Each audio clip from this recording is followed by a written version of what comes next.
հնչեցրեց, որի պատասխանը այդպես էլ չստացվեց։ Ստացվեց ընթացակարգային շրջանցում, որը կուզենամ նշեմ ձեր մոտ հոյակապ է ստացվում։ Ես այսօր ուզում եմ վերադառնալ այդ հարցին, բայց ոչ թե կրկնելու համար, այլ առաջ տանելու համար։ Այս տարվա մարտին նախընտրական քարոզարշավի ընթացքում ձեր կուսակցության առաջնորդը հրապարակայնորեն մի արտահայտություն է արել, որ եթե դուք չստանաք սահմանադրական մեծամասնություն, սեպտեմբերին պատերազմ է լինելու։ Ինչպես տեսնում ենք, դուք չունեք այդ մեծամասնությունը, այսինքն պատրաստվում ենք պատերազմի։ Ճիշտ եմ հասկանում։ Սա ոչ թե ընդդիմության մեկնաբանությունն է, սա ձեր ղեկավարի մեկնաբանությունն է, որը արձանագրված է եւ հրապարակային է։ Երբ ասում եք գայլը գալիս է, ինչ որ միջոցներ պետք է ձեռնարկել գայլին դիմակայելու համար։ Այդ միջոցները ես ակնկալում էի տեսնել ձեր կողմից մեծ շուքով անոնսված զորահանդեսի ժամանակ, որին երեկ անդրադարձավ մեծ պարծանքով պարոն Ալեքսանյանը։ Բայց ինչ տեսա այդ զորահանդեսին։ Իհարկե, տեխնիկան նորագույն էր, բայց ընդհանրապես գումարտակային մակարդակի մարտավարական զինանոց, որը ընդհանրապես անհամադրելի է եղել մինչև այդ մեր կորցրած զինանոցին թե քանակով, թե հզորությամբ։ Հարգելի գործընկերներ, եթե դուք ինքներդ եք ազդարարել այդ մտանգի մասին, իմ մոտ ուղղակի հարց է առաջանում. ինչպես եք պատրաստվում դիմակայել դրան։ Ես չեմ պահանջում կրկնել ընտրաշավի ժամանակ ձեր հռետորաբանությունը։ Ես ուզում եմ ցույց տալ, թե ինչու այս հարցը շատ կարևոր, այն կյանքի ու մահվան հարց է, մեկ կոնկրետ վկայության միջոցով։ Այդ վկայությունն է, որը վերջի 2 օրը մեծ անդրադարձ է ստացել մամուլում։ Մի վկայություն է մի մարդու մասին, ով որ մասնակցել է 25-օրյա հավաքների, այնուհետև վերադարձել է առաջնագծից։ Ու կարծում եմ, որ այդ վկայությունը պետք է հնչի երկրի բարձրագույն ամբիոնից, այլ ոչ թե կորչի լրահոսում։ Ու ամեն ինչ սկսվում է հունիսի 10-ին եւ այդ մարդը ներկայացել է զինկոմիսարիատ։ 3 ժամ, ընդամենը 3 ժամ սպասելուց հետո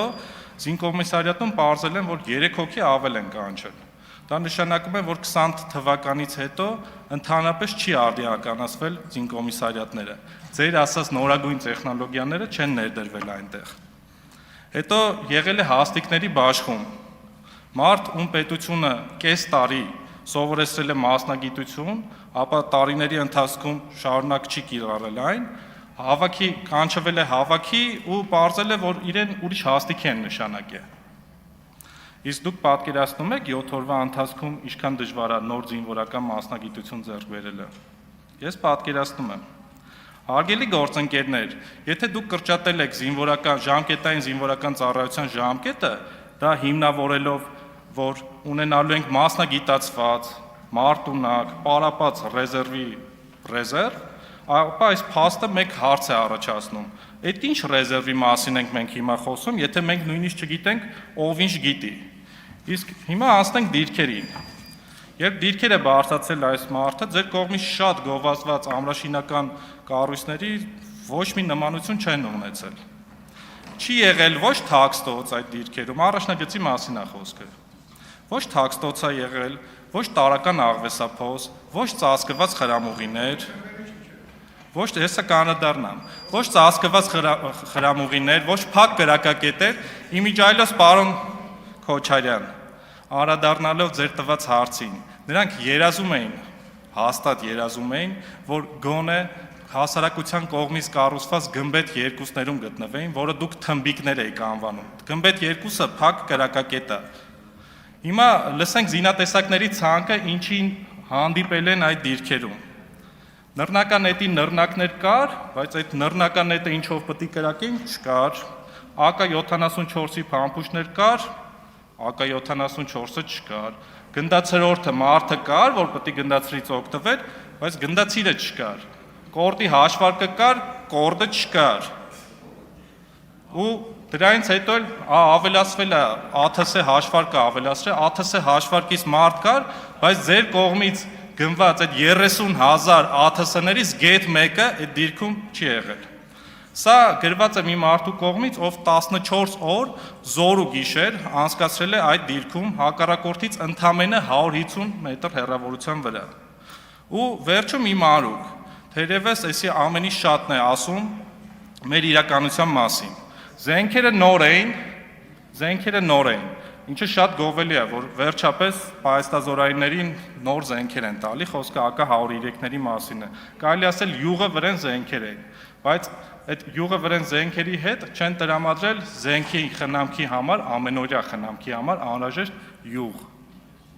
Ու այդ յուղը դիրք հասել է միայն 11-րդ օրը, ինչի պատճառով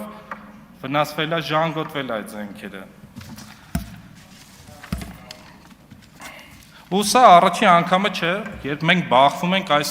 նույն օրինաչափությանը, թե 16 թվականի դեպքերից հետո, թե 20 թվականի, թե 22 թվականի իրադարձություններից հետո ստեղծված հանձնաժողովները միշտ արձանագրել են նույն տիպի բացեր։ Թղթի վրա մի այլ պատկեր է, իրականությունը լրիվ ուրիշ է։ Ու տարբերությունը մեկն է, այն ժամանակ մենք հնարավորություն ունեցել ենք,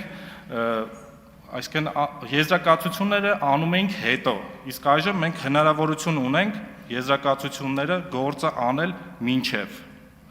Հակառակ դեպքում ես կգամ մի եզրակացության, որ մենք պատրաստվում ենք պարտության, ոչ թե խաղաղության։ Հիմա պահանջում եմ կոնկրետ երկու բան։ Մեկը, որ Պաշտպանության նախարարությունը այս դահլիճում փակ նիստով իհարկե ներկայացնի իրական տվյալներ հնարավոր ռազմական ագրեսիայի հավանականության հաշվարկների եւ դրանց լույսի ներքո զինված ուժերի պատրաստվածության վերաբերյալ։ Բանակ ասելով, զինված ուժեր ասելով, ի նկատի ունեմ նաև պահեստազորայիններին իհարկե։ Երկրորդ, որ ստեղծվի հատուկ խորհրդարանական հանձնաժողով, քննիչ հանձնաժողով, որը կգնա այդ նյութի հետևից, նյութի հետքերով, կլինի իրական դիրքերում, կհանի խնդիրները, կգրանցի բոլորը ու վերջապես համակարգային լուծումներ կտրվի դրանց։ Իսկ թվում է իմ հետ կհամաձայնվեք բոլորդ։ Որովհետև հարգելի գործընկերներ, ինչքան էլ խոսենք խաղաղության մասին, դրա իրական ապացույցը երբեք չի լինելու ագրեսորի խոստումը կամ պարտվողի հանդարտությունը։ Դրա իրական ապացույցը մեր հասարակության պատրաստվածությունն է։ Ու ասեմ ձեզ մի դառը իրականություն, մեր հասարակության մի ստվար զանգված մտածում է, որ իշխանություններից ձեզանից ավելի շուտ սպասում է հերթական տարածքի հանձնում, քան դիմադրության իրական պատրաստակամություն։ Տենց է, ինչքան է ճպստենք, էդի տենց է։ Ցուցադրենք ցուցադրական վարակույրը վաղ թե ուշ բացվում է, ու ավելի լավ է այդ վարակույրը բացվի այստեղ մեր քննարկումով, այլ ոչ թե դաշտում, երբ արդեն շատ ուշ է լինելու։ Ու անդրադառնանք խաղաղությանը։ Խաղաղությունը դա ուղղակի հռետորաբանություն չէ։ Խաղաղությունը դա պատրաստվածությունն է։ Ու ինչպես հին հռոմեական ասացվածքում է ասվում, եթե ուզում ես խաղաղություն, պատրաստվիր պատերազմին։ Իսկ ցավոք սրտի ձեր ուժը մինչև այժմ շարժվել է մեկ այլ հռոմեական ասացվածքով, որոնք հռոմեացիները իմիջայլոց ասում են իրենց թշնամիների հանդեպ են կիրառում։ Բաժանիր, որ տիրես, այդ ասացվածքից։ Շնորհակալություն, այսքանը։